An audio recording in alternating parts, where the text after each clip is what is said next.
A ver, en esto de la inversión hay una regla que es casi sagrada.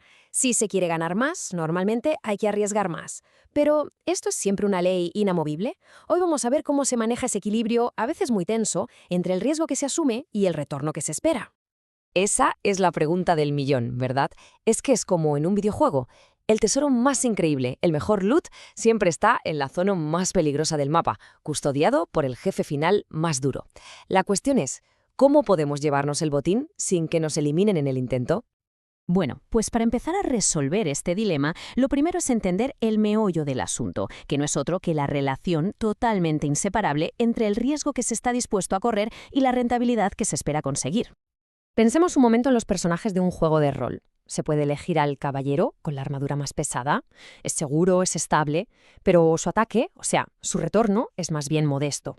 O se puede elegir al bárbaro, que va a pecho descubierto. Un potencial de ganancia, de hacer daño, brutal, pero claro, también es muchísimo más vulnerable. Aquí no hay una elección buena o mala, simplemente hay que encontrar la que mejor se adapta al estilo de juego o de inversión de cada uno. Vale. Si invertir es un viaje lleno de peligros, ¿existe algún tipo de mapa que nos enseñe la fruta más segura y rentable? Pues la teoría financiera moderna nos dice que sí, que existe, y se llama la frontera eficiente. Pensemos en ella como nuestra brújula, para intentar maximizar las ganancias y a la vez minimizar los sustos. A ver, para que se entienda, imaginemos un gráfico. Cada punto de ese gráfico es una cartera de inversión posible. Pues bien, la frontera eficiente es una línea curva que une solo los puntos que son, digamos, perfectos. O sea, aquellos que te dan el máximo retorno posible para el nivel de riesgo que se está dispuesto a asumir. Invertir por debajo de esa línea es, para que nos entendamos, jugar mal la partida. Es ineficiente.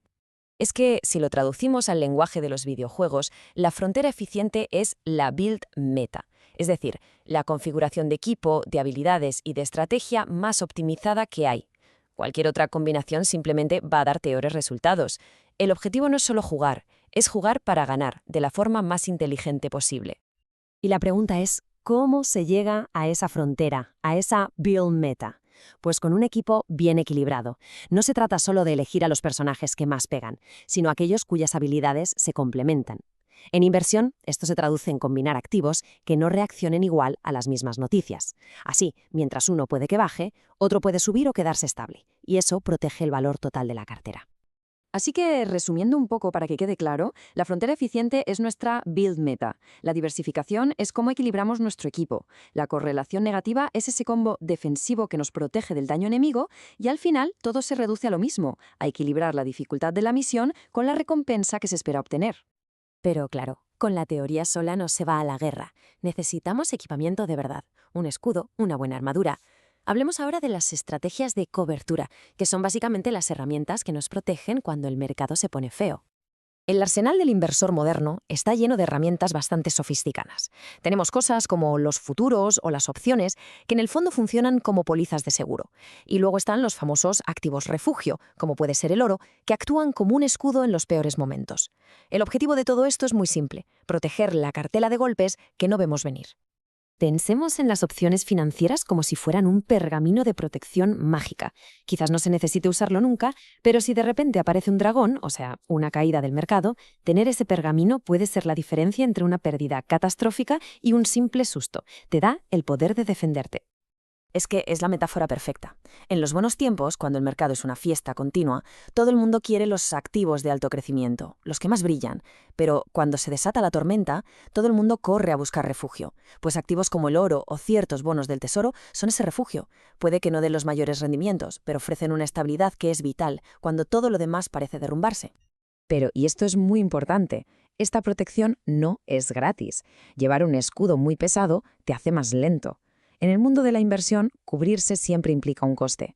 A veces es un coste directo, como la prima de un seguro, y otras es un coste de oportunidad, o sea, las ganancias que se dejan de tener por ser más conservador. La pregunta estratégica siempre es la misma: ¿cuánta seguridad se necesita y qué precio se está dispuesto a pagar por ella? Muy bien. Ahora vamos a dejar la teoría y los manuales para saltar al campo de batalla de verdad. Vamos a ver un par de ejemplos reales donde las defensas de los inversores se pusieron a prueba y, en algunos casos, se rompieron por completo. A ver, una calificación crediticia, para que nos entendamos, es como un informe médico de la salud financiera de una empresa. En el año 2021, el gigante inmobiliario chino Evergrande empezó a mostrar síntomas muy graves, y su temperatura financiera, por así decirlo, se desplomó. Su calificación pasó de una B, que ya es justita, a triple C. En el mundo financiero eso es el equivalente a que suenen todas las alarmas de incendio a la vez.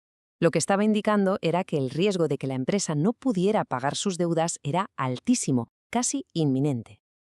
Y ojo, que esto no fue un problema que se quedó en China. El colapso de un gigante de ese tamaño provocó una onda expansiva brutal que sacudió los mercados de todo el mundo, demostrando lo increíblemente conectado que está el sistema financiero. Es justo en estos momentos cuando tener una cartera diversificada y con coberturas puede amortiguar, y mucho, el golpe. Pero la cosa puede ponerse todavía más seria. ¿Qué pasa cuando el que no puede pagar sus deudas no es una empresa, por muy grande que sea, sino un país entero? Pues eso se llama impago soberano o default, y es uno de los eventos más devastadores que pueden ocurrir en la economía. Es que esto va mucho más allá de una simple noticia en un periódico económico. Es un auténtico terremoto social y político.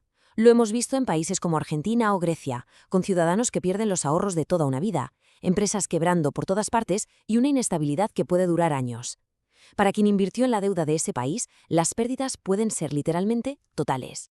Para hacernos una idea del impacto de estos eventos, vamos a traducirlo a un lenguaje un poco más actual. Una rebaja de calificaciones es básicamente que te cancelen financieramente. Un impago soberano es como si toda la economía de un país entrara de golpe en modo avión, desconectada del mundo. Y la diversificación, pues es de sentido común. Es no jugárselo todo a una sola carta, no poner a todos los seguidores en una única red social por si un día desaparece. Entonces, con todo esto en mente, la próxima vez que alguien se encuentre con un bono que promete un rendimiento altísimo, la primera reacción, lógicamente, es pensar en la ganancia. Pero la pregunta correcta, la pregunta inteligente, es otra. ¿Qué riesgo se está asumiendo a cambio de esa promesa tan jugosa? Hay que empezar a hacerse las preguntas importantes. ¿Qué pasa si le bajan la calificación? ¿Y si la empresa directamente quiebra? ¿O si es el país entero el que entra en default? ¿Está la cartera preparada para una caída fuerte del mercado? Porque al final, en el juego de la inversión, anticipar el giro de guión, ver venir los problemas, es lo que de verdad diferencia a los que ganan de los que se quedan por el camino.